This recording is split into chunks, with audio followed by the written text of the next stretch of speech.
सकाळ, शुभ सकाळ. कसं काय मंडळी, मजेत ना? मजेतच असायला हवं. मी प्रतीक्षा शुभ सकाळ माऊलीमध्ये आपल्या चॅनलवर तुमचं अगदी मनापासून स्वागत करते.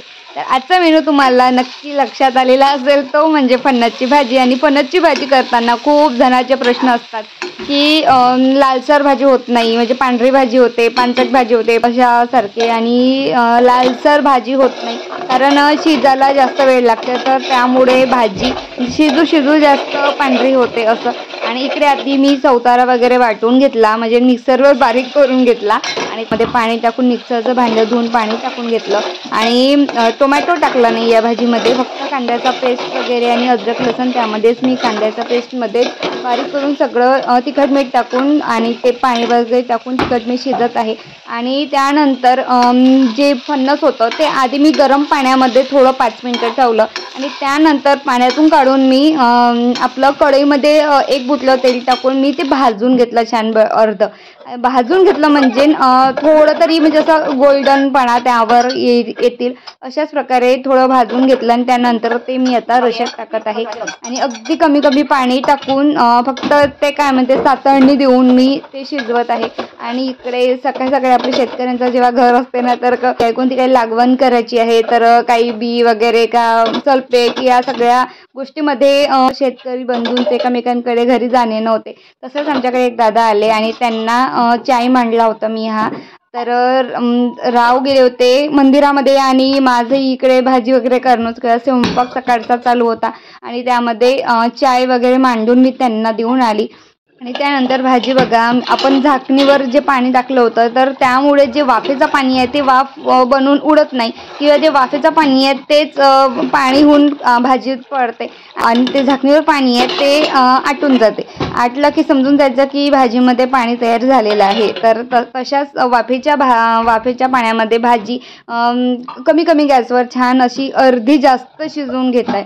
जेव्हा अर्धी जास्त भाजी शिजून झाली तेव्हाच आपल्याला जेवढं पाणी लागते गडवावर किंवा अर्धा गडवा, म्हणजे आपलं कोणाला रस्सा जास्ती लागते, कोणाला कमी लागते, तशा प्रकारे आपण भाजी रस्सा सोडून भाजीमध्ये झाकून ठेवायचं आहे. आणि जास्त आता पाणी सोडायचं नाही आहे, कारण की थोडं 20% आपलं फणस तर आधी शिजलेलं होतं आणि त्यानंतर म्हणजे गरम पाण्यामध्ये वाफलून आणि त्यानंतर आपण तेलामध्ये वगैरे भाजलं तसं. आणि त्यानंतर आता भाजी कलसण्यामध्ये पण आपण पूर्ण 90% शिजवून घेतलं आणि आता जे थोडं बहुत शिजायचं आहे 10%, तर ते आता आपल्याला पाणी सोडून छान त्यामध्ये 1-2 वाफ येऊ द्यायची आहे, म्हणजे पूर्ण आपली भाजी शिजून ओके आहे.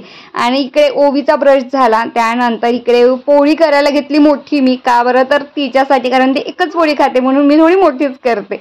आणि दानिशचं थोडं आवरायचं होतं, सकाळी उठला का तो 2-3 तास झोपूनच घेते म्हणून. आणि त्यानंतर माझं इकडे स्वयंपाक करता दोघांसोबतही चालू राहते की ब्रश करा किंवा एकामेका आवरत घ्या पटपट. आणि इकडे माझं स्वयंपाक पण करणं चालू असतं. इकडे रावांसाठी मी पोळ्या केल्या.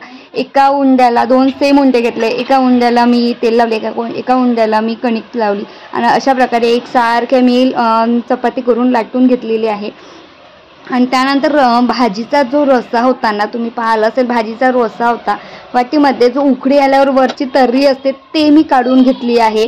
कारण भाजी जेव्हा शिजते ना, तर ते शिजू ते उकळी येते, तर त्यामुळे जास्ती पांढरी येते भाजी, म्हणून आपल्याला तेल ठेवायचं आहे, पण एकदम पूर्ण नाही काढायचं आहे, पण अर्धी वाटी जे वरवरचं तेल जेवढं जास्त काढता येतील तेवढं जास्त आधी काढून ठेवलेलं आहे मी इकडे वाटीमध्ये. आणि बघा आता भाजी आपली पूर्ण ओके झाली आहे, शिजली आहे. त्यानंतर सुद्धा भाजीमध्ये तेल आहे, म्हणजे मी भाजी जरी वाटीमध्ये तेल काढून ठेवलं तरी पण भाजीमध्ये तेल होतं. आणि आता राहिलेली जी तर्री आपण काढून ठेवली होती ते आता आपण भाजीमध्ये टाकून देत आहे. बघा, कुठल्याच प्रकारे अशी भाजी असं वाटत नाही की पांढरी अशी झालेली आहे. आपली कोणाची असते की फणसची भाजी पांढरी होते किंवा शिजायला भरपूर वेळ लागते, तर त्यामुळे ते चांगलीच होत नाही. तर भाजी पांढरी न होता अशा प्रकारे मी शिजवून घेतली. तर आता इकडे स्वयंपाक झाला आणि हा जो रात्रीचा भात आहे, तर त्याला आता इकडे आपण इथे हे भाजलं होतं फणस, तर इथे आता आपण हा भात फ्राय करणार आहे. इकडे थोडं जिरं मोहरी काढून घेतली.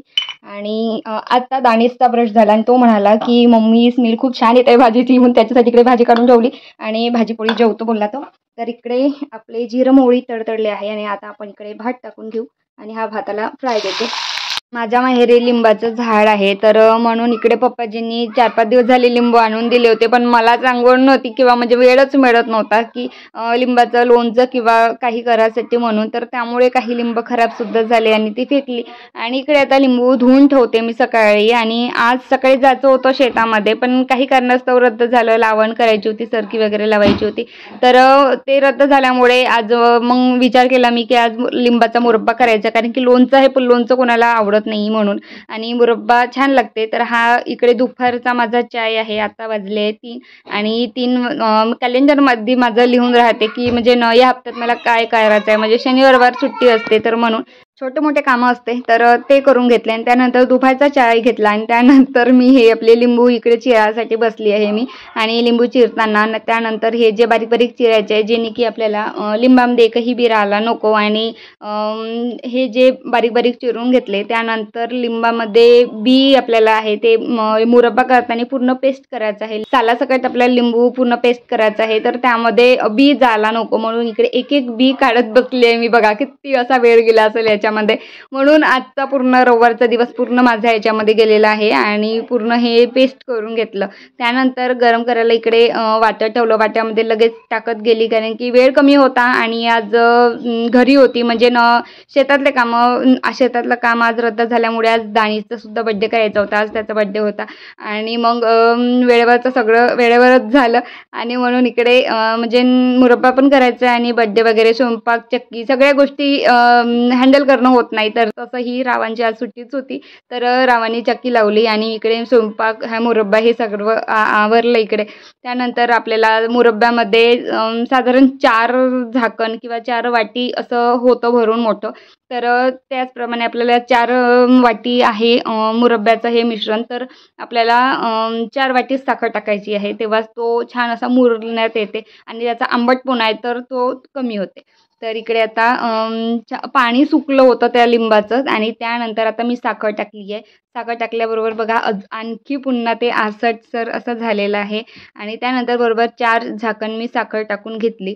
आणि त्यानंतर सोबतच याच्यामध्ये मी तिखट, हळद, मीठ हे सुद्धा टाकून घेतलं, कारण की हे साखरेच्या पाण्यामध्ये जेव्हा ते छान शिजून सर्व म्हणजे मुरब्ब्याला लागतील म्हणून अशा प्रकारे मीठ टाकून सुद्धा घेतलं.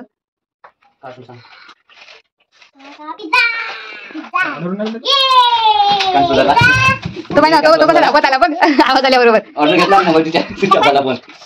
ठेव खाली ठेव.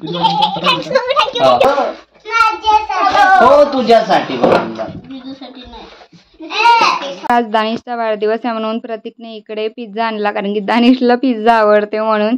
आणि त्यानंतर रिधू पण होता आणि खूप एन्जॉय, तिघांनी खूप छान पिझ्झा खाऊन घेतला. आणि त्यानंतर दानिशने पण पार्ट करून आम्हाला वगैरे दिले. आणि त्यानंतर मस्त्या चालू झाल्या तिघांच्या पण. आणि ओवीला उचललं प्रतीकने सज्जाला धरून, तिला सांगत होता की असा झुलत जा म्हणून. आणि तसंच रिधूनी पण पाहिला आणि तो पण म्हणाला की मला पण झुलायचं आहे, मला पण मोठं व्हायचं आहे. आणि यांची इकडे मस्त्या चालू होत्या. आणि माझा इकडे मुरब्बा वगैरे छान असा शिजायला आलेला आहे, शिजून झाला आहे. कारण बघा पूर्ण जो पातळ आलेला होता तो पूर्ण असा गाढा झालेला आहे, म्हणजे आपला मुरब्बा पूर्ण ओके झालेला आहे. आता हा गरम गरम असल्यामुळे मी आता याला उतरवून ठेवते आणि थंड झाल्यानंतर आपण याला भरणीमध्ये भरून ठेवू. आणि त्यानंतर स्वयंपाक वगैरे आवरून घेतला. आणि स्वयंपाक झाल्यानंतर इकडे दानिशला रेडी केलं. आणि त्यानंतर आपला आलेला आहे आता केक. आणि आत्ता वाजले 9. आणि इकडे आपले मंडळी होते ते हळूहळू येतो. आणि खूप काही असा म्हणजे मोठा केलेला नाही आहे, कारण की रावांचे जे फ्रेंड लोक आहेत ते सगळे पंढरीच्या वारीला गेले. आणि राव का नाही गेले, तर म्हणजे शेतामध्ये लागवण वगैरे करायची आहे, तर त्यासाठी राहिलं त्यांचं आणि ते थोडे लेट जातील. म्हणून इकडे अक्षवन दानीचं आपलं करून घ्यायचं म्हणून. दानिशची खूप इच्छा होती की माझा बड्डे येते तेव्हाच तुमची, म्हणजे आमची कामाची भरपूर धावपळ होते ना, म्हणून त्याचा उद्या करू असं करता करता लेट होते. आणि ओवीच्या वेळेस जानेवारी महिन्यात तेवढं काही जास्त काम राहत नाही शेताचं वगैरे, तर तिचा छान होते, म्हणजे वेळेवरच होते बा, असंच त्याचं नेहमीच राहते. आणि म्हणूनच आम्ही त्याची हाऊस जी होती ती आपण पूर्ण केली.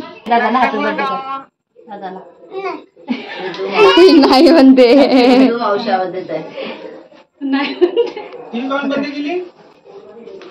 पकड पकड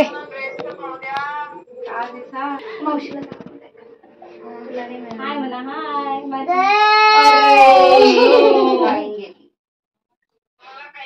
To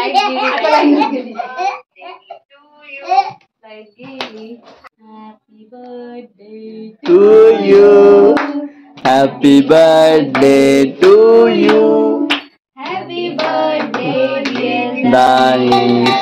Happy birthday to you.